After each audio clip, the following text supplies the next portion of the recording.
بسم اللہ الرحمن الرحیم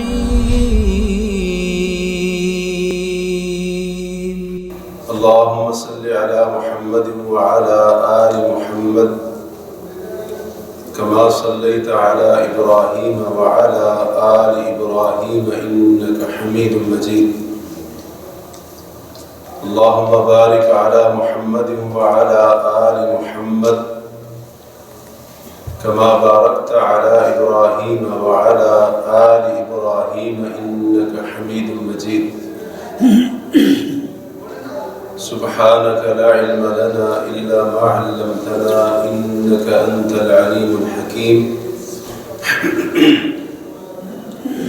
رب اشرح لي صدري ويسر لي أمري واحلل عقدة من لساني يفقه قولي اللهم انفعنا بما علمتنا وعلمنا ما ينفعنا وارزقنا علما تنفعنا به أعوذ بالله من الشيطان الرجيم بسم الله الرحمن الرحيم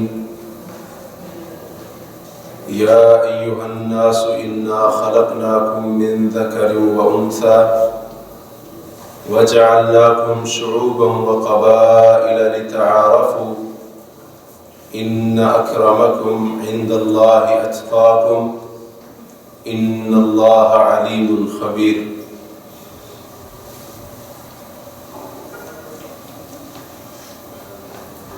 مسند احمد میں حضرت نعمان بن بشیر رضی اللہ تعالی عنہ سے مروی ہے، وہ کہتے ہیں کہ میں نے رسول اللہ صلی اللہ علیہ وسلم کو فرماتے ہوئے سنا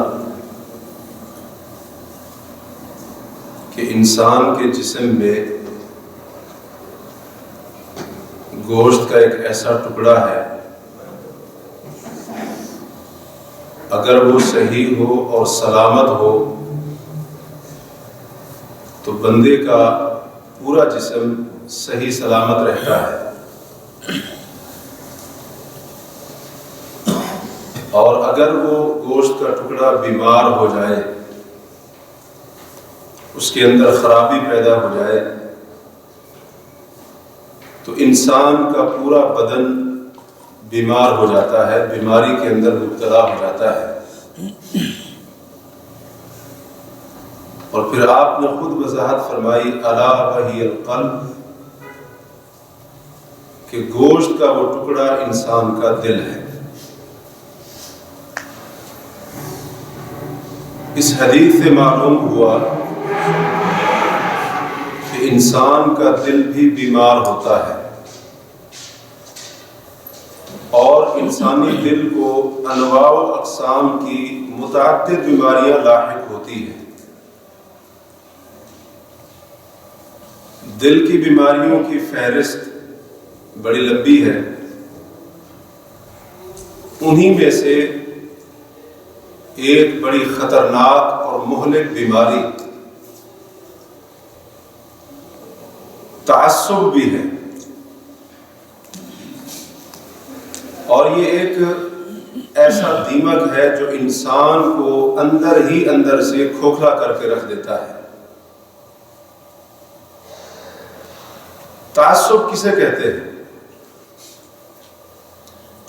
تعصب کے مفہوم میں بنیادی طور پر دو چیزیں آتی ہیں۔ پہلی چیز یہ ہے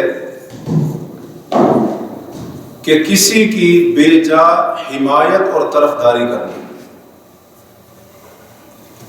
ہم نے یہ جملہ اکثر سنا ہوگا کہ وہ صحیح ہے یا غلط، حق پر ہے یا غلطی پر، میں اس کی مدد ضرور کروں گا، اس کی حمایت ضرور کروں گا۔ یہ جملہ ہم نے اپنی زندگی میں شاید ایک سے زیادہ مرتبہ اپنے معاشرے میں سنا۔ اب یہ جو حمایت اور طرفداری ہوتی ہے یہ بہت سارے اسباب کی بنا پر ہوتی ہے۔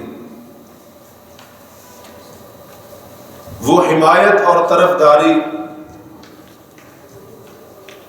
نسل، قبیلے اور خاندان، قوم، برادری کی وجہ سے بھی ہو سکتی ہے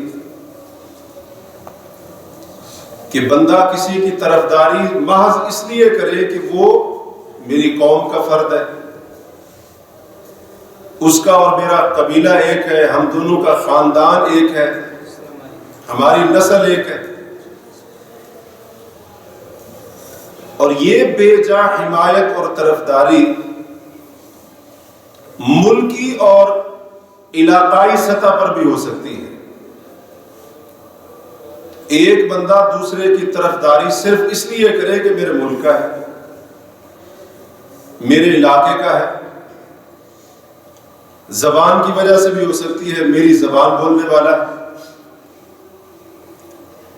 اس لیے اس بات کا بھی ہم نے کئی بار مشاہدہ کیا ہوگا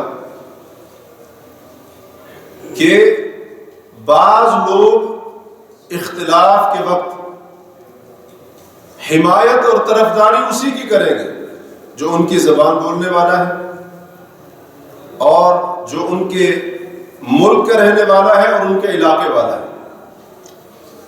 یہ نہیں دیکھیں گے کہ جس کے ساتھ وہ جھگڑ رہا ہے حق بات پر جھگڑ رہا ہے یا غلط بنیاد کے اوپر جھگڑ رہا ہے، اس چیز کا فرق نہیں کیا جاتا، تمیز نہیں کی جاتی۔ اسی طرح سے یہ حمایت اور طرفداری مسلکی وجہ سے بھی ہو سکتی ہے، مذہبی بنیادوں پر بھی ہو سکتی ہے، اور اسی طرح سے سیاسی وجہ پر بھی ہو سکتی ہے یہ طرفداری اور حمایت۔ ایک بندہ رسول اللہ صلی اللہ علیہ وسلم کے پاس آیا، اس نے آ کر پوچھا کہ اے اللہ کے رسول صلی اللہ علیہ وسلم یہ بتائیں، اگر کوئی بندہ اپنی قوم سے محبت کرتا ہے کیا یہ تعصب ہے، عصبیت ہے، یہ بے جا طرفداری اور حمایت ہے؟ آپ نے فرمایا نہیں، ناحق طرفداری یہ ہے کہ بندہ اپنی قوم کی ظلم کے اوپر مدد کرے، اس کی قوم کے لوگ، اس کے علاقے کے افراد دوسروں پر ظلم کر رہے ہوں اور وہ صرف ان کی مدد اس لیے کرے کیونکہ میرے علاقے کے، میری برادری کے لوگ ہیں۔ فرمایا یہ تعصب ہے، یہ عصبیت ہے اور یہ ناجائز اور بے جا حمایت اور طرفداری ہے۔ تعصب کے مفہوم میں دوسری چیز جس کا نام ہم ہٹ دھرمی کہتے ہیں، ہٹ دھرمی، اس کا معنی یہ ہوتا ہے کہ اگر میری بات غلط ہی کیوں نہیں ہے میں اپنی غلطی تسلیم کرنے کے لیے تیار نہیں، دوسرے کی بات صحیح اور سچ کیوں نہ ثابت ہو جائے کیونکہ وہ مخالف ہے، وہ مد مقابل ہے، لہذا اس کی صحیح، حق اور سچ بات کو میں نے تسلیم نہیں کرنا۔ یہ ہوتی ہے ہٹ دھرمی۔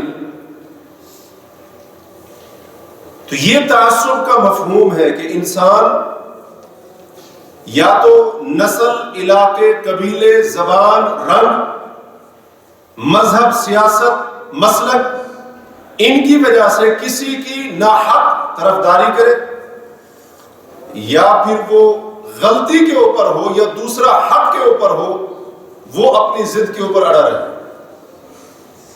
نہ دوسرے کی صحیح بات کو تسلیم کرے اور نہ ہی اپنی غلطی کو ماننے کے لیے تیار ہو۔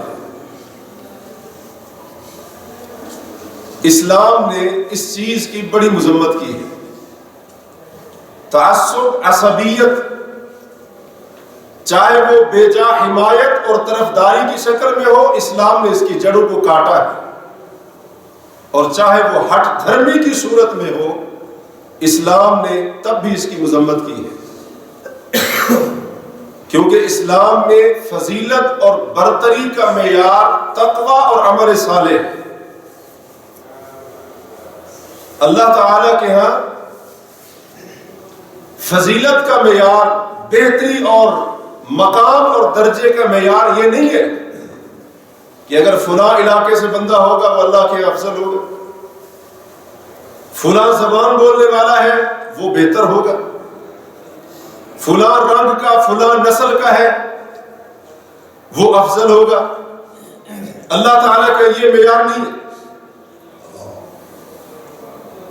اللہ تعالیٰ نے سورہ حجرات کے اندر فرمایا یا ایھا الناس، اے انسانوں، انا خلقناکم من ذکر و انثی، ہم نے تم سب کو ایک مرد اور ایک عورت سے پیدا کیا ہے، وجعلناکم شعوبا وقبائل لتعارفوا، اور ہم نے تمہیں قبیلوں کے اندر تقسیم کر دیا، خاندان تمہارے بنائے، تمہاری برادریاں بنائی، اس لیے کہ تم ایک دوسرے پر فخر کرو، تم ایک دوسرے کو افضل اور بہتر سمجھے نہیں، لتعارفوا، قبیلوں میں تقسیم کیا، خاندان بنائے، برادریاں بنائی، اس لیے تاکہ تم ایک دوسرے کو پہچانو، ایک دوسرے کے تعارف کے لیے، پہچان کے لیے ہم نے تمہیں قبیلوں کے اندر، برادریوں کے اندر، خاندانوں کے اندر تقسیم کر دی۔ وگرنہ یاد رکھو ان اکرمکم عند اللہ اتقاکم، تم میں سے اللہ تعالیٰ کے ہاں سب سے زیادہ معزز وہ ہے جس کے دل میں اللہ کا خوف اور تقوی سب سے زیادہ ہے۔ اللہ تعالیٰ کے ہاں عزت، درجہ اور رتبہ کسی قبیلے یا علاقے کی طرف، زبان کی طرف منسوب ہونے سے نہیں، تقوی کی بنیاد پر ہے، ایمان کی بنیاد پر ہے، عمل صالح کی بنیاد پر ہے، عبادت اور فرما برداری کی بنیاد پر ہے۔ ان اللہ علیم الخبیر، بے شک اللہ تعالیٰ خوب جانتا ہے اور وہ خوب خبر رکھتا ہے۔ اس لیے اسلام نے ہر طرح کے تعصب کی جڑیں کاٹ دی، وہ نسلی تعصب ہو، زبان کا تعصب ہو، علاقے کا تعصب ہو، کسی بھی قسم کا تعصب اسلام اس کی مذمت کرتا ہے اور اس کی اجازت قطعاً نہیں دیتا۔ سنن ترمذی وغیرہ میں حضرت عبداللہ بن عمر رضی اللہ تعالی عنہما کی یہ حدیث موجود ہے، کہتے ہیں کہ رسول اللہ صلی اللہ علیہ وسلم نے فتح مکہ کے دن لوگوں کو خطبہ دیتے ہوئے ارشاد فرمایا یا ایھا الناس ان اللہ قد اذهب عنکم عبیۃ الجاہلیہ، کہ اے لوگوں، اللہ تعالیٰ نے تم سے جاہلیت کی عصبیت اور تعصب کو مٹا دیا، جاہلیت کی نخوت، جاہلیت کا تکبر اور زمانہ جاہلیت میں اپنی نسل پر، اپنے قبیلے پر، آباء و اجداد کے اوپر فخر کرنا، اللہ نے اس چیز کو مٹا دیا، ختم کر دیا اسلام کے اندر، اس کی کوئی گنجائش نہیں۔ حضرت جابر رضی اللہ تعالیٰ عنہ فرماتے ہیں کہ ایک بار ہم نبی صلی اللہ علیہ وسلم کے ساتھ ایک غزوے میں تھے، جنگ میں تھے، جس میں مہاجرین کی تعداد زیادہ تھی۔ مہاجرین میں سے ایک مہاجر صحابی تھے جن کی عادت تھی بہت زیادہ مذاق کرنے کی، تو انہوں نے مذاق میں ہی یا غلطی سے ایک انصاری صحابی کو اپنے ہاتھ کے ساتھ یا پاؤں کے ساتھ یا کسی اور چیز کے ساتھ مار دیا۔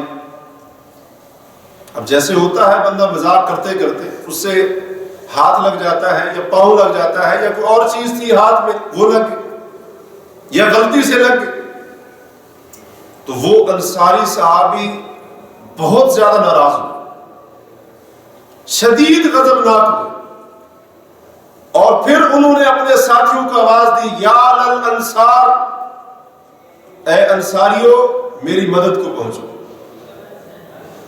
تو جب اس صحابی نے دیکھا تو انہوں نے اپنے ساتھیوں کو بلایا کہ یا للمہاجرین، اے مہاجروں میری مدد کو پہنچو۔ تو رسول اللہ صلی اللہ علیہ وسلم نے جب یہ آواز سنی، انصاری اپنے انصاری ساتھیوں کو بلا رہا ہے کہ مجھے فلاں نے اس طرح سے مارا ہے، میری مدد کو پہنچو، اور مہاجر اپنے بچاؤ اور دفاع کے لیے اپنے مہاجر ساتھیوں کو پکار رہا ہے۔ رسول اللہ صلی اللہ علیہ وسلم نے جب یہ پکار سنی تو آپ نے فرمایا ما بال دعوى الجاہلیہ، یہ جو جاہلیت کی پکار پکاری جا رہی ہے اس کا کیا ماجرا ہے؟ رسول اللہ صلی اللہ علیہ وسلم نے یہ جو طرفداری کی آوازیں بلند ہونے لگی، ایک دوسرے کو پکارا جانے لگا، نبی صلی اللہ علیہ وسلم نے اس کو جاہلیت کی پکار قرار دیا۔ فرمایا اس کا کیا ماجرا ہے، یہ کیوں ایک دوسرے کو پکار رہے ہیں؟ تو نبی صلی اللہ علیہ وسلم کو ماجرا بتایا گیا۔ آپ نے فرمایا دعوها فإنها خبیثہ، یہ جاہلیت کی پکار ہے اور اس پکار سے تعصب کی بدبو آتی ہے، اس کو چھوڑ دو، ترک کر دو، یہ پکار بڑی خبیث اور گندی پکار ہے۔ نبی کریم صلی اللہ علیہ وسلم نے اس کی اجازت نہیں دی۔ اور آج اگر کسی کو کوئی مار دے، اس کے ساتھ لڑائی اور جھگڑا ہو جائے، جناب وہ اپنی قوم کو بلاتا ہے، اپنے پورے قبیلے کو اکٹھا کرتا ہے اور سب کے سب آ جاتے ہیں اس کی مدد کرنے کے لیے۔ یہ نہیں دیکھتے کہ اس کو جو مار پڑی ہے واقعی اس پر زیادتی ہوئی یا اس کو حق بات کے اوپر مار پڑی، جو جھگڑا ہوا ہے وہ حق پر ہوا ہے یا باطل کے اوپر ہوا، یہ نہیں دیکھیں۔ صرف اس لیے حمایت کرنے کے لیے، طرفداری کرنے کے لیے، مدد کرنے کے لیے جمع ہو جائیں گے، ہماری قوم کا بندہ ہے، ہمارے علاقے کے رہنے والا ہے، ہمارے قبیلے کا فرد ہے، لوگوں نے ہمیں کمزور سمجھ لیا ہے، ہم بتائیں گے اس بندے کو جو فلاں برادری سے تعلق رکھتا ہے، اس کو بھی بتائیں گے اور اس کی قوم کو بھی سبق سکھائیں گے۔ نبی علیہ الصلوۃ والسلام کی اس حدیث کے مطابق یہ پکار زمانہ جاہلیت کی پکار ہے، کیونکہ اس آواز سے، اس پکار سے تعصب کی بدبو آتی ہے، اور زمانہ جاہلیت میں ایسا ہوتا تھا۔ جھگڑا ایک بندے کا ہوتا، وہ اپنے پورے قبیلے کو جنگ کے اندر جھونک دیتا۔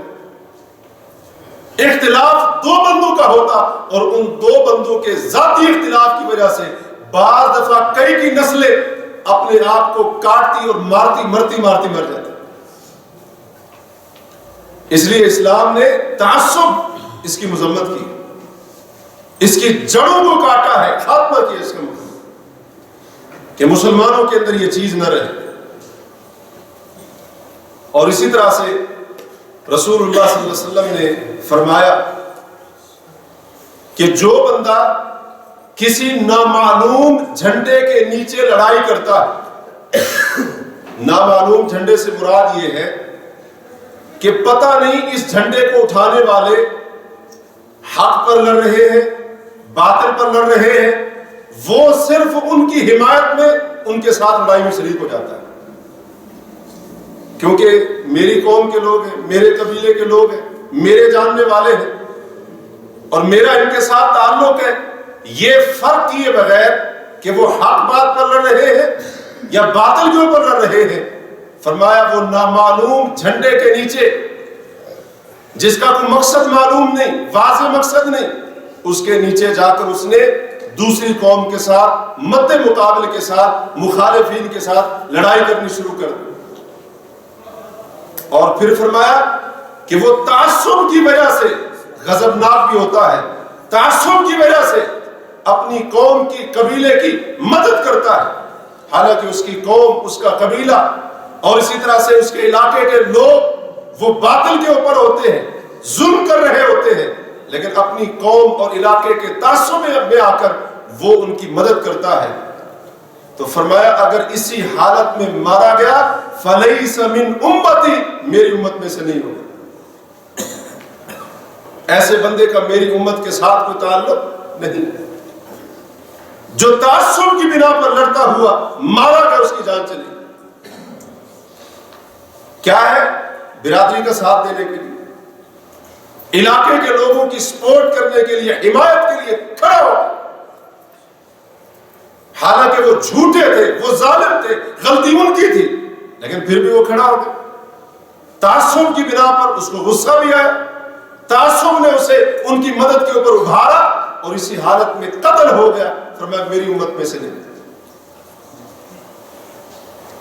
اسی طرح سے نبی کریم علیہ الصلوۃ والسلام نے ایک اور حدیث میں فرمایا، اس کے لفظ کچھ اس طرح سے ہے، آپ نے فرمایا کہ جس بندے نے کسی نامعلوم جھنڈے کے نیچے قتال کیا، لڑائی کی،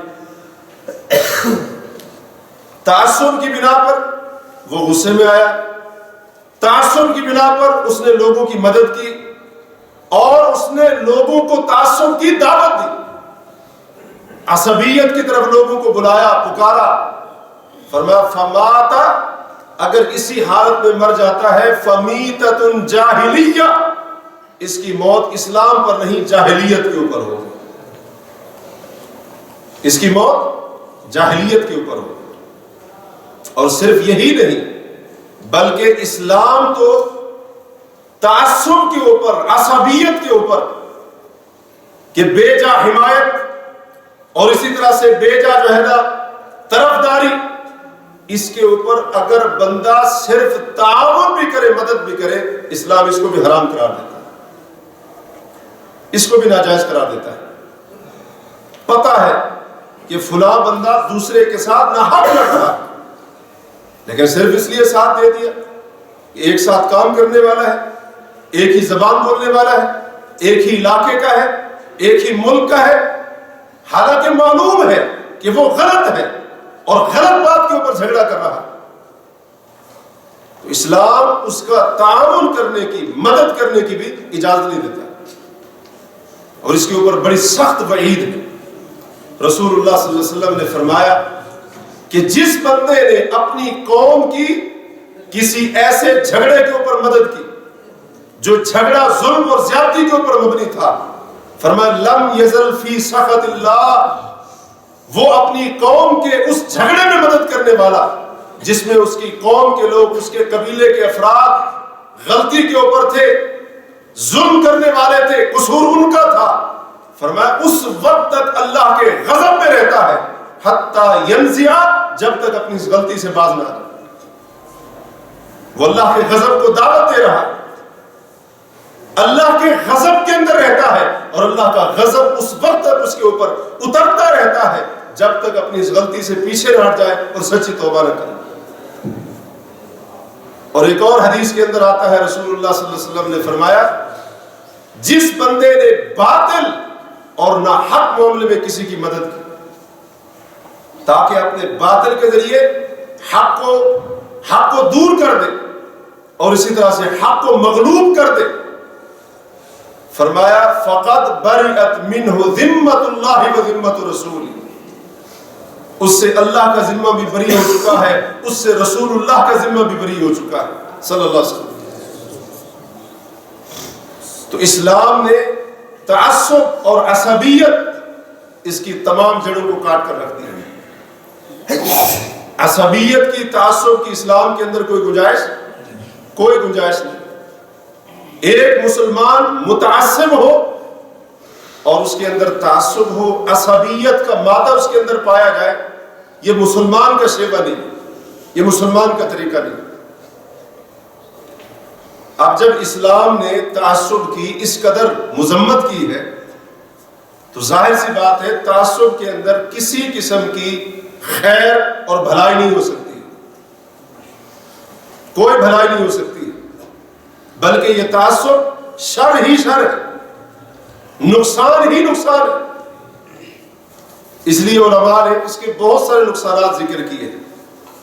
بعض نقصانات انفرادی ہیں جن کا تعلق بندے کی ذات کے ساتھ ہے، اور بعض نقصانات اجتماعی ہیں، یعنی جس سے پورے معاشرے کو، پوری قوم کو اور اسی طرح سے علاقے کے لوگوں کو اور تمام امت مسلمہ کو نقصان پہنچتا ہے۔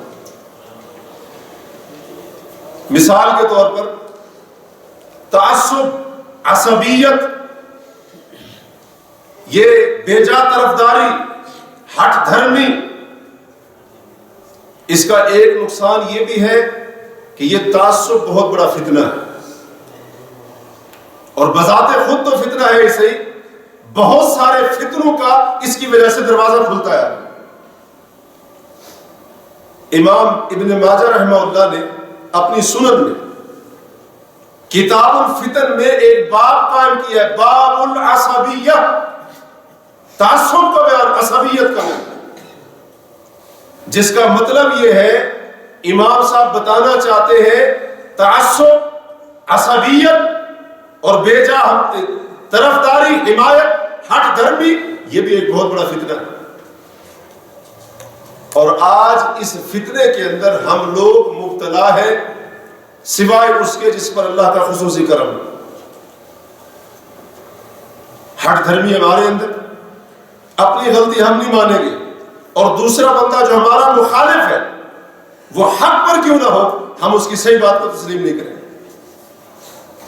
اسی طرح سے زبان کا تعصب، اور اسی طرح سے رنگ کا تعصب، علاقے کا تعصب، قوم، قبیلے، برادری کا تعصب، مسلک کا تعصب، سیاست کا تعصب، تنظیم کا تعصب، یہ ساری کی ساری چیزیں آج ہمارے اندر موجود ہیں۔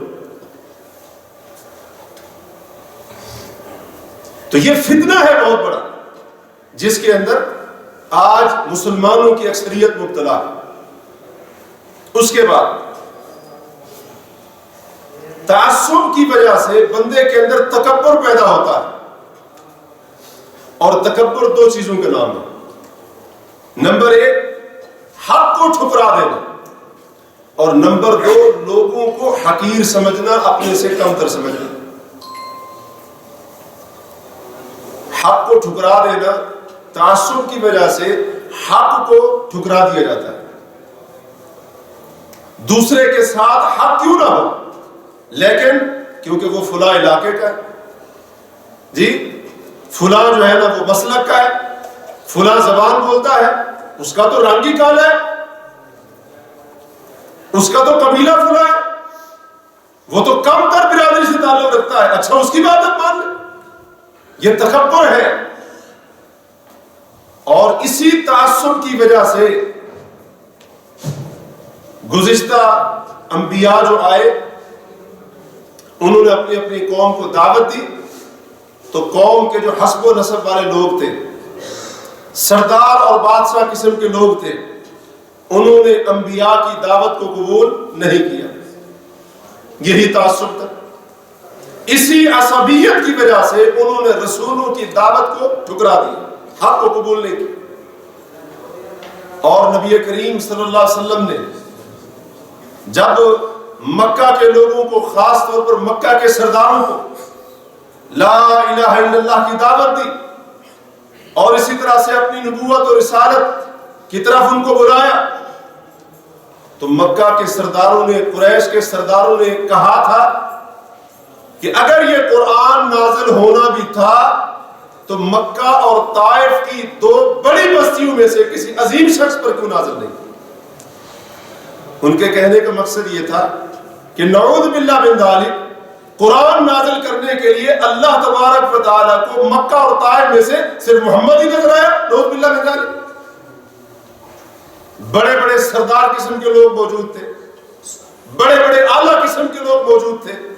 اگر واقعی کسی کو نبی بنانا ہوتا تو اللہ تعالیٰ مکہ اور طائف کے دو شہروں میں سے کسی عظیم بندے کا انتخاب کرتا۔ اسی عصبیت نے، اسی تعصب نے ان کو حق قبول نہیں کرنے۔ اور پھر عبداللہ بن ابی رئیس المنافقین، اس کے دل کے اندر ایک ملال تھا، اس کے دل کے اندر ایک ملال تھا کہ نبی کریم علیہ الصلوۃ والسلام جب مدینہ میں آئے تو اس کی سرداری چلی گئی، کیونکہ ہجرت سے پہلے اوس اور خزرج دو بڑے قبیلے تھے یثرب کے اندر، مدینہ کے اندر، جو جنگ کر کر کے، لڑائی کر کر کے تھک چکے تھے۔ یہ دونوں بڑے قبیلے اس بات پر متفق ہوئے کہ ہم اپنا سردار عبداللہ بن ابی کو بنا لیں گے، لیکن ادھر سے اسلام کا پیغام آیا، کچھ صحابی مسلمان ہو کر آئے، مدینہ میں اسلام کی دعوت دی، سوائے چند گنتی کے افراد کے پورے اہل مدینہ مسلمان ہوئے۔ اور نبی علیہ الصلوۃ والسلام جب ہجرت کر کے مدینہ میں آئے تو پھر صحابہ کرام نے، انصار نے، مہاجرین نے، سب نے نبی کریم علیہ الصلوۃ والسلام کو جیسے نبی مانا تھا ویسے آپ کو اپنا رہبر، رہنما، اپنا قائد اور امام اور حاکم بھی مان لیا. اور عبداللہ بن ابی کی سرداری والی بات بیچ میں رہ گئی. تو یہی اس کے دل کے اندر ملال تھا کہ نعوذ باللہ من ذالک اس محمد کی وجہ سے میری سرداری چلی گئی. اگر یہ نہ آتے میں آج مدینے کا سردار ہوتا. اوس اور خزرج کے لوگ میرے محکوم ہوتے، میرے ماتحت ہوتے. اسی وجہ سے اس بدبخت نے منافقت کے لبادہ اڑا اور تقریباً 9 سال سے زیادہ کا عرصہ یا کم و بیش 9 سال مدینہ کے اندر رسول اللہ کی موجودگی میں رہا، لیکن موت اس کی کفر کے اوپر. تو یہ تعصب ہے کہ جس کی وجہ سے بندہ حق کو ٹھکرا دیتا ہے، حق سے محروم ہو جاتا ہے.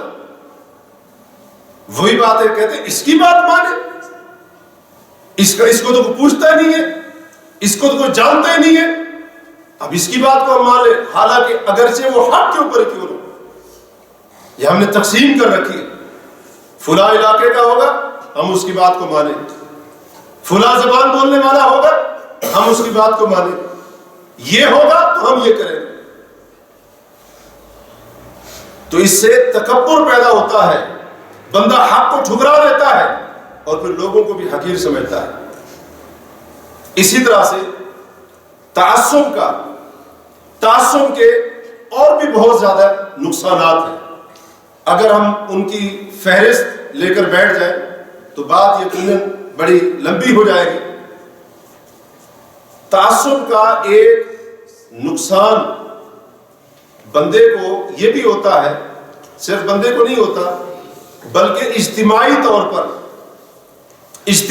پر یہ نقصان ہوتا ہے اور ہوا ہے نقصان. ہم اپنی آنکھوں سے دیکھ رہے ہیں کہ امت کا اتحاد اور اتفاق پارا پارا ہو چکا ہے. امت مسلمہ آج ایک پلیٹ فارم کے اوپر جمع نہیں ہے. ایک بنیادی سبب کیا ہے؟ تعصب. اگر آج کسی ایک علاقے کے مسلمانوں پر کافر، غیر مسلم، دشمن آ کر حملہ کرتا ہے تو کیا پوری دنیا کے مسلمان کھڑے ہو جاتے ہیں اس کے دفاع کے لیے، ان کی حمایت کے لیے؟ ہم کیا کہتے ہیں؟ ہم کہتے ہیں یہ ان کا ملک ہے، وہ جانے، ہمارا ان کے ساتھ کوئی لینا دینا نہیں.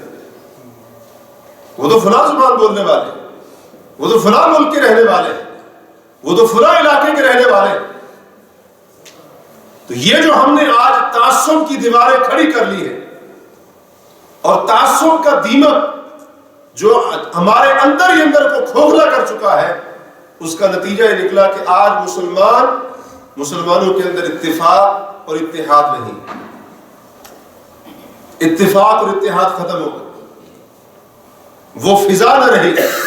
پہلے تو یہ ہوتا تھا کہ اگر ہزاروں میل دور بھی کسی ایک مسلمان کو اذیت پہنچائی جاتی، تکلیف پہنچائی جاتی، ساری امت مسلمہ اس وقت تک چین سے نہ بیٹھتی جب تک اس مسلمان کا دفاع نہ کرے اور اسی طرح سے اس کو بچائے نہ. اور آج معاملہ اس کے برعکس ہے، مارا جاتا ہے، قتل کیا جاتا ہے، خون بہایا جاتا ہے اور اسی طرح سے مسلمانوں کی عزتوں کو تار تار کیا جاتا ہے. ہمارا سیدھا سا جواب ہوتا ہے جو حقیقت میں خود غرضوں کا جواب ہے. ہم کہتے ہیں یہ فلاں کا مسئلہ ہے، ہمارا مسئلہ تھوڑی. یہ تو فلاں علاقے والے، یہ ان کا مسئلہ ہے، یہ فلاں ملک والے ہیں، ان کا مسئلہ ہے. جب ہماری باری آئے گی ہم اپنا مسئلہ خود دیکھیں گے. ہم کیوں ان کا دفاع کریں؟ ہم کیوں ان کی مدد کریں؟ نہ ہماری زبان بولنے والے، نہ ہمارے علاقے کے، ہمارا اس سے کیا فائدہ ہوگا؟ یہ باتیں آج کی جاتی ہیں اور دشمن اس کا فائدہ اٹھا رہا اور اس کا بھرپور فائدہ اٹھا رہا. تو امت کا اتفاق اور اتحاد ختم کرنے میں تعصب کا بھی بنیادی کردار پہلے بھی رہا ہے اور اب تو کچھ زیادہ ہے. تو یہ عصبیت، یہ تعصب جو ہمارے اندر آ گیا، اس کو ختم کرنا چاہیے، اس کا خاتمہ ہونا چاہیے، وگرنہ اس کے بے شمار نقصانات ہیں اور ہم اندازہ بھی نہیں کر سکتے کہ اس کے کتنے بڑے بڑے نقصانات ہیں۔ ایک اور بات مجھے یاد آ گئی، وہ آپ کے سامنے رکھتا چلوں کہ یہ جو تعصب اور عصبیت ہے، بعض اوقات بندہ اس کی وجہ سے دین اسلام سے مرتد بھی ہو جاتا ہے۔ یہ جو ہوتی ہے نا قبیلے کی محبت، ایک ہوتی ہے صرف محبت، اگر وہ محبت تعصب اختیار کر جائے کہ قبیلے کا فرد، خاندان کا فرد، قوم کے لوگ، برادری کے لوگ غلطی بری کیوں نہ ہو، پھر بھی کہتے ہیں ہم ان کا ساتھ نہیں چھوڑیں گے، یہ ہوتا ہے تعصب۔ یہ چیز بعض دفعہ انسان کو دائرہ اسلام سے خارج بھی کر دیتی ہے۔ امام ابن کثیر رحمہ اللہ نے اپنی ان کی جو تاریخ کی مشہور کتاب ہے البدایہ والنہایہ، اس کے اندر یہ واقعہ ذکر کیا ہے کہ مسیلمہ کذاب یہ وہ بدبخت ہے جو رسول اللہ صلی اللہ علیہ وسلم کے پاس آیا تھا،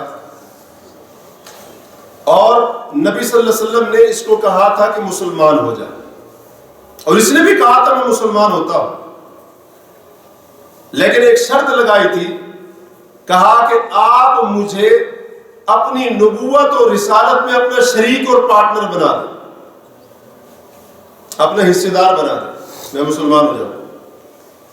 تو نبی صلی اللہ علیہ وسلم کے ہاتھ میں کھجور کی ایک چھڑی تھی، تو آپ صلی اللہ علیہ وسلم نے فرمایا اگر یہ چھڑی بھی مانگو گے یہ بھی نہیں دوں گا۔ نبوت کے اندر، رسالت کے اندر اصل میں وہ یہ سمجھ بیٹھا تھا کہ نبی صلی اللہ علیہ وسلم صرف ایک بادشاہ ہے، نعوذ باللہ من ذلک۔ تو جب اس نے یہ سمجھا تو لالچ آ گیا اس کے دل میں، اس نے کہا جی اپنے حصے دار بنا دے، مجھے شریک بنا دے اس معاملے کے اندر، میں مسلمان بھی ہو جاؤں گا، کلمہ بھی پڑھ لوں گا اور لوگوں کو دعوت بھی دوں گا آپ کے لیے۔ تو آپ نے فرمایا اگر یہ چھڑی بھی مانگو گے تو یہ بھی تمہیں نہیں دوں گا۔ تو یہ بدبخت وہاں سے لوٹا، اور نبی صلی اللہ علیہ وسلم ابھی حیات تھے، موجود تھے، زندہ تھے، اس بدبخت نے دعویٰ کیا کہ لوگوں محمد صلی اللہ علیہ وسلم نے مجھے اپنی نبوت اور رسالت میں اپنا شریک بنایا ہے، لہٰذا میں بھی اللہ کے رسول اور نبی، اور لوگوں کو دعوت دینی شروع کر دی۔ تو ایک بندہ جس کا نام تھا طلحہ النمری، وہ اس مسیلمہ کذاب کے پاس آیا، اور اس نے آ کر کہا، مسیلمہ کذاب کو کہا، ذرا الفاظ سنیے گا، کہتا ہے میں گواہی دیتا ہوں، اللہ کی قسم اٹھاتا ہوں کہ اے مسیلمہ تو کذاب ہے، جھوٹا ہے، تو اللہ کا نبی نہیں ہے، اور میں اس بات کی بھی گواہی دیتا ہوں کہ یقیناً محمد صلی اللہ علیہ وسلم اللہ کے سچے نبی اور رسول ہیں، لیکن ربیہ قبیلے کا کذاب اور جھوٹا نبی مضر قبیلے کے سچے نبی سے بھی زیادہ محبوب ہے۔ ربیہ قبیلے کا تو کذاب ہے، جھوٹا ہے، مجھے پتا ہے تو اللہ کا نبی نہیں ہے، لیکن مجھے تجھ سے زیادہ، مجھے تیرے ساتھ زیادہ محبت ہے اس محمد کے ساتھ جس کا قبیلہ ربیہ ہے، اگرچہ وہ سچا ہے، نعوذ باللہ من ذلک۔ اب یہ ہوتا ہے تعصب، یہ ہوتی ہے عصبیت۔ اس کو پتا تھا مسیلمہ کذاب ہے، یہ دجال ہے، یہ جھوٹا نبی ہے، اور اس کا نبوت و رسالت کا دعویٰ باطل اور بے بنیاد ہے،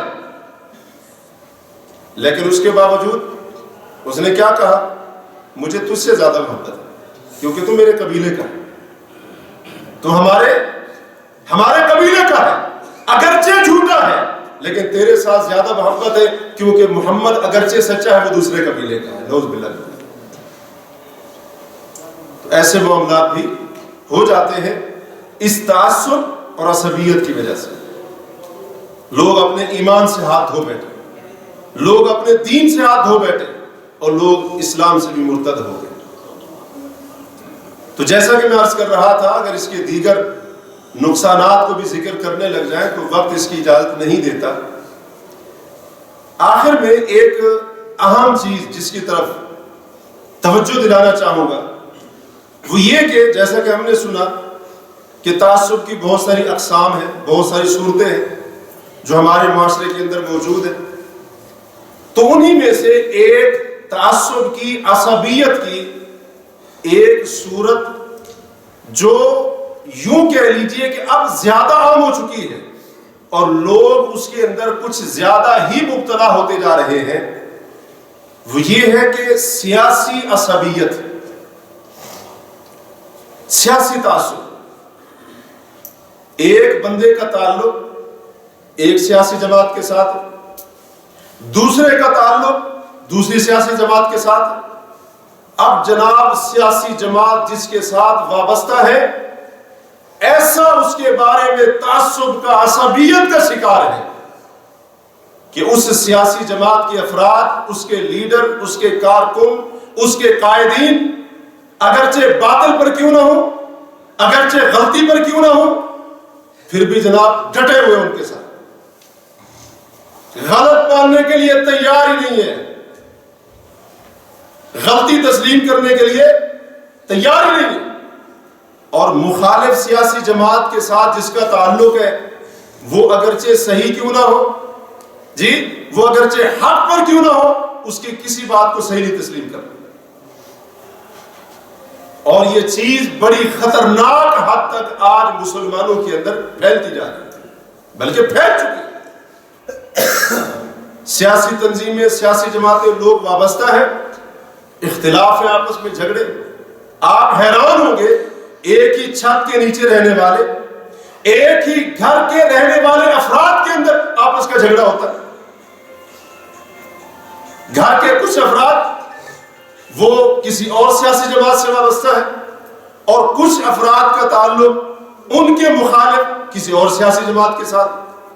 اب ان کی جناب تو بے بے ہو رہی ہے، تکرار ہو رہی ہے، جھگڑا ہو رہا ہے، جی اسی طرح سے اختلاف ہو رہا ہے۔ عجیب و غریب کیفیت۔ بعض لوگوں نے، بعض لوگ نہ کہیں، اکثر لوگ کہیں، انہوں نے سیاسی اختلافات کو، سیاسی مخالفتوں کو گویا کہ دشمنی اور دوستی کا معیار بنا لیا۔ الیکشن ہوتے ہیں، لوگ اپنے رشتہ داروں کے ساتھ بول چال چھوڑ دیتے ہیں، تم تو فلاں کو ووٹ دے رہے ہو، تم تو فلاں کی حمایت کر رہے ہو، تم تو فلاں کے ساتھ کھڑے ہو، رشتہ داریاں توڑی جا رہی ہیں، بول چال چھوڑی جا رہی ہے، قطع تعلقی رشتہ داروں کے ساتھ۔ اور بعض دفعہ یہ تعصب اس قدر سنگین صورتحال اختیار کر جاتا ہے کہ والدین اور اولاد کا آپس میں جھگڑا ہوتا ہے، بول چال بند ہو جاتی، خاوند اور بیوی اسی بات کے اوپر جھگڑ رہے، اور آپ حیران ہوں گے بعض دفعہ اسی بات کے اوپر طلاقیں بھی ہوئی ہیں۔ اللہ کے بندو، تم مسلمان ہو، تم مسلمان ہو، تم اسلام کو ماننے والے ہو، اسلام اس چیز کی تمہیں اجازت دیتا ہے۔ اور عجیب بات یہ ہے، بے وقوفی کی انتہا یہ ہے کہ جس کی حمایت میں سب کچھ کر رہے ہیں، اپنے لیڈر کی حمایت میں، جس سیاسی جماعت کی حمایت میں، اس سیاسی جماعت کے قائدین، اس کے لیڈر اس جناب کو جانتے ہی نہیں، جانتے نہیں ہیں، یا نہ یہ ان کو جانتے ہیں اچھی طرح سے، اور وہ تو اس کا نام پتہ بھی نہیں جانتے۔ اب دیکھیں شیطان کیسے کیسے لوگوں کو بہکاتا ہے۔ کیا یہ بنیاد تھی دوستی اور دشمنی کی؟ اگر فلاں کا تعلق فلاں سیاسی جماعت کے ساتھ ہوگا، ہمارا دوست بھی ہے اگرچہ وہ غلط کیوں نہ ہو، لیکن اگر فلاں بندے کا تعلق ہماری مخالف سیاسی جماعت کے ساتھ ہوگا، وہ سچا ہی کیوں نہ ہو، وہ ہمارا دشمن ہے، ہمارا رشتہ دار ہی کیوں نہ ہو، والدین میں سے کیوں نہ ہو، ہمارا اس کے ساتھ اختلاف ہوگا، جھگڑا ہوگا، ہمارا رشتہ دار ہی کیوں نہ ہو، ہم اس کے ساتھ قطع تعلق کر لیں گے کہ ہمارا دین میں یہی سکھاتا ہے۔ اللہ کے بندو، جس کے لیے کر رہے وہ تمہیں جانتا تک بھی نہیں۔ ابھی پچھلے دنوں کچھ مہینے پہلے کی بات ہے، پاکستان میں جب الیکشن ہو رہے تھے، اور میں یہ بات بتا دوں، یہ بات نہ میں کسی سیاسی تنظیم کی حمایت میں کر رہا ہوں، نہ کسی کی مخالفت میں، دین کا مسئلہ، شریعت کا مسئلہ، ہم ذرا دیکھیں ہم کس طرف جا رہے ہیں۔ سب سے پہلے ہم مسلمان ہیں، سب سے پہلے ہم مسلمان ہیں، ہم یہ کیوں بھول جاتے ہیں؟ یہ بات ہمیں کیوں یاد نہیں رہتی؟ ٹھیک ہے، ہر بندے کا اپنا ذہن ہوتا ہے، ہر بندے کی اپنی پسند ہوتی ہے، ہر بندے کی اپنی ایک وابستگی ہوتی ہے، دلی تعلق ہوتا ہے۔ اگر کسی بندے کا کسی سیاسی جماعت کے ساتھ کوئی تعلق ہے بھی صحیح، تو کیا اس کا یہ مطلب ہے جو مخالف جماعت کا ہے وہ آپ کا دشمن بھی ہے؟ آپ جناب وہ اس قابل بھی نہیں ہے کہ آپ اس کے ساتھ کوئی تعلق رکھیں؟ اس کا یہ مطلب ہو گیا؟ اللہ کے بندو، اگر کسی کے ساتھ اختلاف ہے بھی صحیح، اختلاف ہو جاتے ہیں، تو اختلاف کی بھی کوئی حد ہوتی ہے، اختلاف کی بھی کچھ آداب ہیں، اس کی بھی کچھ حدود اور قیود ہے۔ ہمارا دین ہمیں دوسروں کے ساتھ اختلاف کرنے کے بھی آداب سکھاتا ہے۔ اب یہ تو نہیں ہے کہ اگر مخالف ہمارا وہ ہو گیا ہے اور اسی طرح سے مخالف جماعت کے ساتھ اس کا تعلق ہے، ہم جناب کفر کی مشین گن لے کر اس کے اوپر چلا فتوے لگانا شروع کر دے، اور پھر جناب بہتان بازی، گالی گلوچ اور اسی طرح سے لڑائی جھگڑا، اور بعض دفعہ قتل و غارت تک بھی نوبت پہنچ جاتی ہے۔ مخالف جماعتوں کے قتل تک کو بھی جائز سمجھا جاتا ہے، اور بعض اوقات فتوے بھی دیے جاتے ہیں۔ یہ ساری صورتحال موجود ہے، چاہے وہ سیاسی مخالفت ہو یا مسلکی مخالفت ہو، خاص طور پر ہمارے ملکوں کے اندر یہ بڑی افسوسناک صورتحال موجود ہے۔ اور ہم لوگ عامت الناس، عوام الناس، ہمیں جو بندہ جناب جذبات کے اندر بھڑکا دے ہم کھڑے ہو جائیں گے۔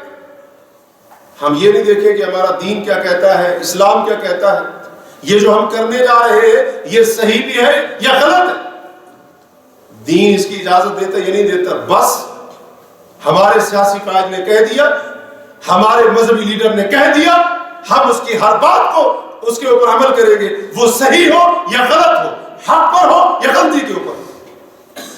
اللہ کے بندو، تمہارا دین تمہیں اس چیز سے منع کرتا ہے، اسلام اس کی اجازت نہیں دیتا ہے۔ یہی عصبیت تھی، یہی تعصب تھا جو زمانے جاہلیت میں تھا، اور اسلام نے اس کی جڑوں کو کاٹ کر رکھ دیا۔ اور جو اس قسم کی چیز کی دعوت دینے والے ہیں، اسلام نے ایسے لوگوں کی حوصلہ شکنی کی ہے، حوصلہ شکنی کی ہے۔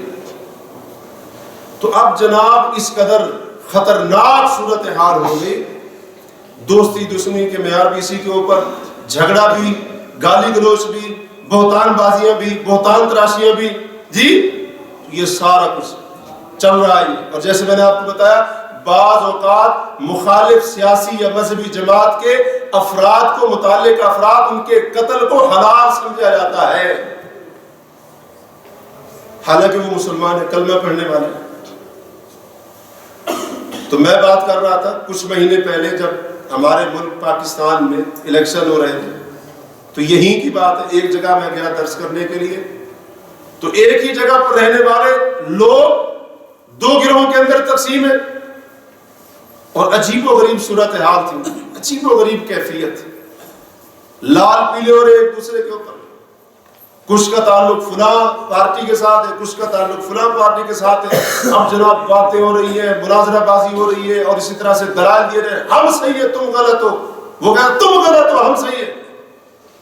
مجھ سے انہوں نے پوچھا، تو میں نے کہا بھائی مجھے ایک بات بتاؤ، اگر یہ جیتتا ہے یا وہ جیتتا ہے، تم میں سے کسی کو آ کر کسی نے نہیں کہنا آؤ وزارت عظمیٰ کی کرسی خالی ہے، آ کر بیٹھ جاؤ وزیر اعظم بن۔ اور دوسری بات یہ ہے کہ جن کے لیے سب کچھ کر رہے ہو، جانتے ہیں وہ تمہیں، وہ تو ایسے لوگ ہیں، ان کو بس مقصد چاہیے اپنا، ان کو مقصد چاہیے، کرسی چاہیے، اور اسی طرح سے انہوں نے بس اپنا جو ہے نا ایک نام بنانا ہے، اور اس کے لیے عوام کو بھڑکاتے بھی ہیں، جذبات میں بھی لاتے ہیں، سارا کچھ کرتے ہیں۔ اور یہ بات کس سے ڈھکی اور چھپی ہوئی؟ تو حالت یہ ہے، مسلمان کے ساتھ بغض بھی رکھ رہا ہے، اور اسی طرح سے بدستوں گرفتار، کیونکہ دوسرے کا تعلق فلاں جماعت کے ساتھ۔ اور پھر معاملہ صرف یہیں تک نہیں رہتا، بلکہ جس جماعت کے ساتھ تعلق ہے، اگر اس سے وابستہ افراد کوئی شرعی خلاف ورزی کرے، خاص طور پر اگر اس سیاسی جماعت کا کوئی لیڈر ہے، کوئی قائد ہے، کوئی رہنما ہے، تو جناب صرف یہیں تک معاملہ نہیں ہوتا، بلکہ اس کی غلط اور بعض دفعہ کفریہ باتوں کا بھی دفاع کیا جاتا ہے، اور یہ کلمہ پڑھنے والا کرتا ہے، یہ کلمہ پڑھنے والا کرتا ہے۔ اب کسی نے جناب کہہ دیا کہ اللہ کے بعد فلاں شخص سب سے بڑا ہے، اب اس بات کے اوپر دفاع کرنا شروع کر دیں۔ کس قدر بدترین گستاخی ہے تمام رسولوں کی، اور خاص طور پر جناب محمد رسول اللہ صلی اللہ علیہ وسلم کی، اور ان کے بعد صحابہ کرام کی، اہل ایمان کی، اللہ کے نیک بندوں کی۔ لوگ دفاع کر رہے، بڑی شخصیت ہے، نام ہے اس کا، جی اس کا مطلب یہ تھا، اس کے کہنے کا یہ مقصد تھا، اور ایسے دفاع کر رہے گویا کہ وہ انسان نہیں، وہ فرشتہ ہو۔ اب کسی نے کہہ دیا جی فلاں ہمارے لیڈر کا استقبال کرنا ایسے مقدس ہے جیسے حج مقدس ہے، اس کے اوپر دفاع شروع ہو گئے، اور مارکا کہاں لگا ہوا ہے؟ فیس بک کے اوپر۔ شیطان نے ہمارے ذہن کے اندر یہ بات ڈال دی، ہر بات کے اوپر تم نے کمنٹ ضرور کرنا۔ ہم جناب سیاسی تجزیہ نگار بھی بن جاتے، تبصرہ نگار بھی بن جاتے، اور جناب اپنی رائے بھی دے رہے، اور اس قسم کے کفریہ جملوں کے اوپر، کفریہ باتوں کے اوپر۔ حالانکہ عام طور پر یہ جو جمہوری حکومتیں ہیں، معذرت کے ساتھ یہ جو جمہوری نظام ہے، اس کی آواز کو بلند کرنے والے، یہ آپ کے دین اسلام کے خیر خواہ نہیں ہیں، یہ سیکولر ہوتے ہیں، یہ بے دین ہوتے ہیں، ان کی سوچ سیکولر ہوتی ہے، ان کو مقصد ہوتا ہے صرف معیشت کے ساتھ، پیسے کے ساتھ، صرف سیاست اور حکومت کے ساتھ، ان کو اپنے آپ کے دین کے ساتھ کوئی دلچسپی نہیں، کوئی دلچسپی نہیں، اور ان کا مقصد کیا ہے؟ صرف لوگوں کو راضی کرنا۔ اگر لوگ ان کو کہیں گے کہ ہم نے کیونکہ آپ کو ووٹ دیا تھا لہٰذا ہمیں زنا کرنے کی اجازت دو، وہ کہیں گے یہ ہماری مجبوری ہے، ہماری کرسی جاتی ہے لہٰذا زنا کی اجازت دو۔ یہ تو ایسے لوگ ہوتے ہیں، ان کے دین ایمان کا تو یہ حال ہوتا ہے۔ اب جناب شراب پر پابندی کی بات آئی، لوگوں نے اس کے حق میں آواز اٹھائی، ایک بندے نے کہا جی وہ فلاں جو ہے نا جو آواز اٹھانے والا ہے وہ کیونکہ ہندو ہے، وہ شہرت کمانے کے لیے ایسا کر رہا ہے۔ لوگ اب اس بات کے اوپر دفاع کر رہے ہیں، بعض لوگ دلیلیں دے رہے ہیں کہ شراب جب آئے گی اس کی آمدنی سے ہم ہسپتال بنائیں گے۔ سبحان اللہ، سبحان اللہ، عقل پتہ نہیں گھاس رکھنے کی یہ کہاں گئی ہے؟ اس کا مطلب یہ پہلے زہر خود کھلاؤ گے اور پھر اس زہر کے علاج کے لیے ہسپتال بھی تم بنا کر دو۔ یہ کتنی بڑی بدبختی ہے۔ تو ہماری قوم کے ہاتھ کے اندر کیونکہ ہتھیار موجود ہے، ہر بندہ جو ہے اپنے آپ کو دانشور اعظم سمجھ رہا، اور کیے جا رہے ہیں جناب تائید کے اندر، حمایت کے اندر، دفاع کے اندر کمنٹ کیے جا رہے ہیں۔ اور قیامت کے دن جن کے دفاع میں تم یہ سب کچھ کر رہے ہو، حتیٰ کہ ان کے کفر کے اوپر بھی ان کا دفاع کر رہے ہو، اللہ کی قسم یہ تمہیں کچھ فائدہ نہیں دے گا، کچھ فائدہ نہیں دے گا۔ اللہ نے قرآن کے اندر اپنے نبی کو کہا ہے کہ اے نبی صلی اللہ علیہ وسلم ہم نے آپ کو ایک شریعت دی ہے، آپ نے اس شریعت کے اوپر چلنا ہے، اور اس شریعت کو چھوڑ کر لوگوں کی خواہشات کے پیچھے نہیں چلنا۔ کیوں؟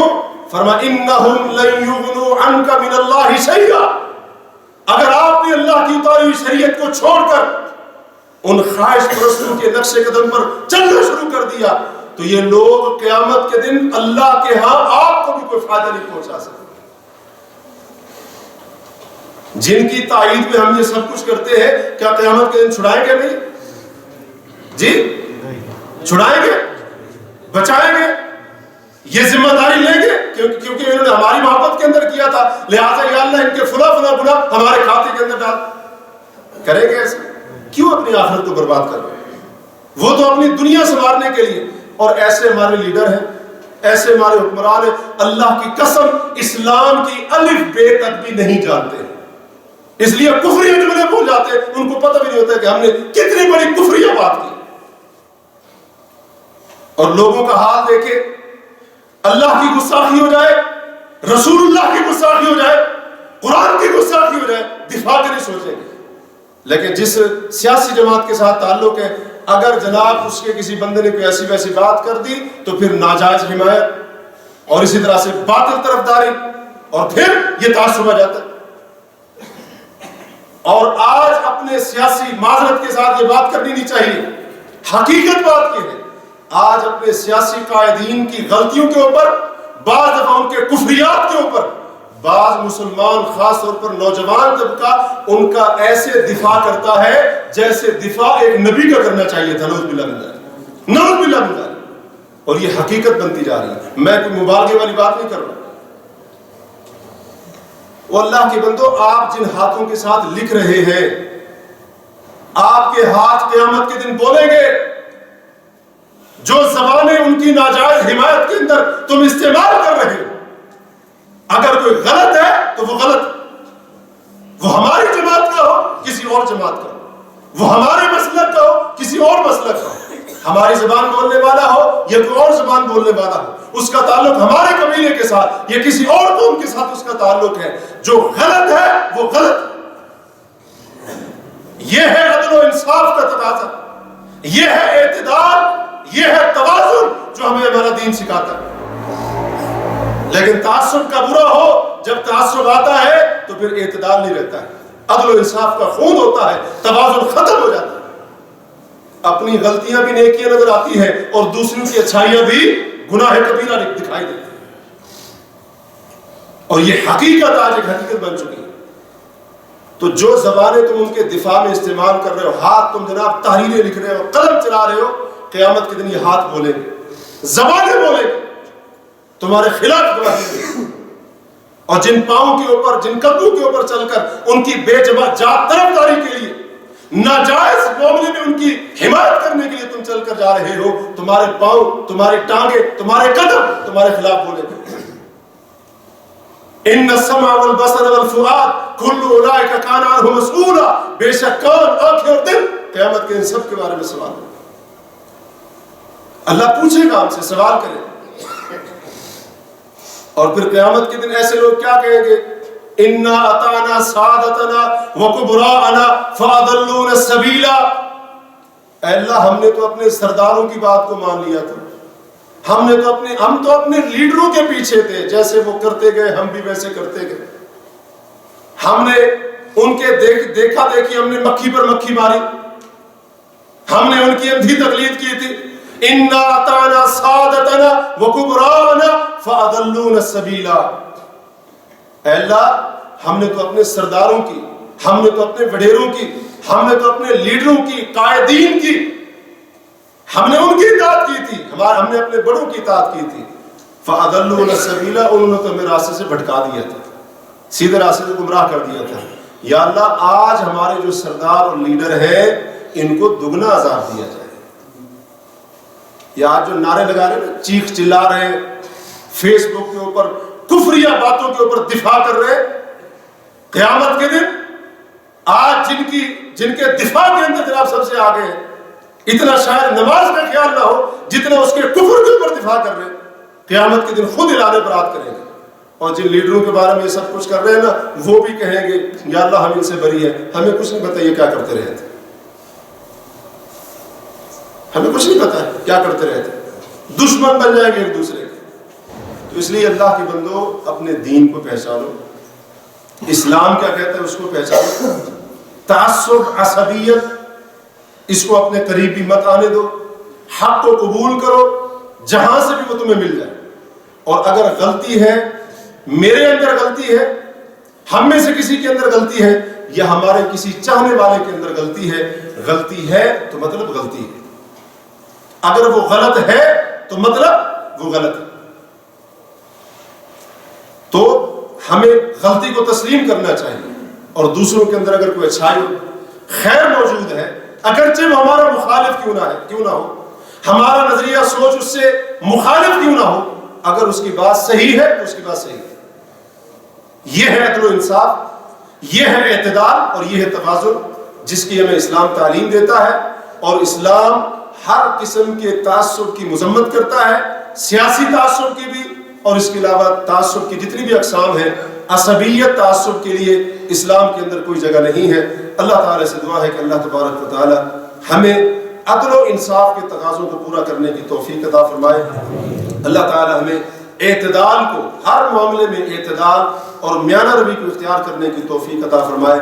اللہ تعالی ہمیں غلو، تشدد، تعصب، عصبیت، ان تمام بیماریوں سے محفوظ رکھے۔ اقول قولی ھذا واستغفر اللہ لی ولکم، سبحانک اللہم وبحمدک، اشہد ان لا الہ الا انت، استغفرک واتوب الیک۔